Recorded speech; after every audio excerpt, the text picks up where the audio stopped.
Hey guys, if you remember last time, we were looking at how 1 over 37 is alpha, which is the ratio of an electron's velocity over the speed of light, which is basically 2,187,692 meters per second over the speed of light, which is around 300 million meters per second.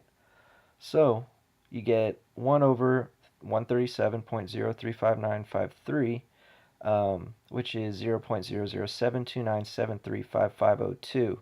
And of course, if we put Genesis 1:1, 2701, and John 1:1, 3627 next to each other and square it, you also get 7.29736 to the e to the 14th power. These are all just fractals within each other, and God hides the speed of light. But what's interesting is that I discovered something, I think. Let's start off simple. The square root of Euler's number is equal to phi approximately. So the square root of E equals to phi, which is basically the square root of 2.718 on to infinity, equals 1.6. Now we all know the golden ratio is 1.6180 forever.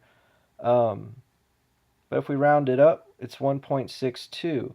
And so if you take the square root of E, you get 1 point E square root, you get 1.64. So the square root of E is 1.64, whereas the actual value for phi is 1.62 if we round it up. So that's why I use the word approximately, but it's still interesting. Okay, now here we go. If you divide the square root of the speed of light by the inverse of the fine structure constant, we get pi. You know, so what is the speed of light? 186,000. Well, let's get technical here. The speed of light is actually 186,282 miles per second. Okay, so let's take the square root of that. Get 431.6039. Okay, well, what is the fine structure constant that we just found out again? Let's see. Let's divide this by 137.03 something, was it? 3.14. You get pi. So basically, divide the square root of light by the fine structure constant inverse, and you get pi.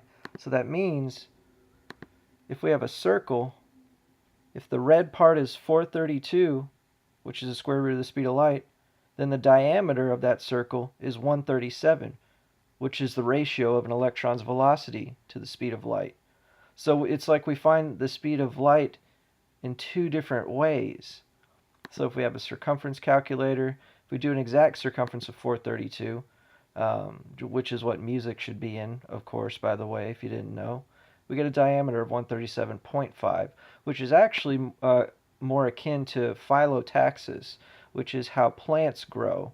It has to do with the ratio at which, um, you know, life grows, basically. So we're getting universal constants again. And I don't know if anyone has noticed this before. I posted a couple years ago about this, 137 and 432, but I actually understand the physics behind 137 now, so as to be able to create this formula. The square root of c, which is speed of light, divided by alpha raised to the negative 1, which means it's an inverse, equals pi. Isn't that crazy? I mean, I'm the only one who noticed this? Is this for real? I mean, we're talking about quantum physics right now. Quantum theory tells us that the observation of an object can instantaneously influence the behavior of another greatly distant object, even if no physical force connects the two. There's an ether surrounding all of reality, and matter is affected by matter that's, by our perspective, 1,000 miles away, but they're influenced at the same time. Objects can be in two places at the same time with quantum theory.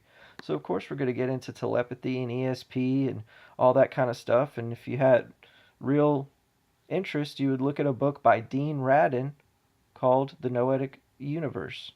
It's about all the positive uh, experiments for psi and how we're all connected mathematically. But anyway, these are just two formulas I randomly thought of, and I use the word approximately here. I'm not saying it's exactly phi, I'm not saying it's exactly pi, but I'm saying it's pretty darn close.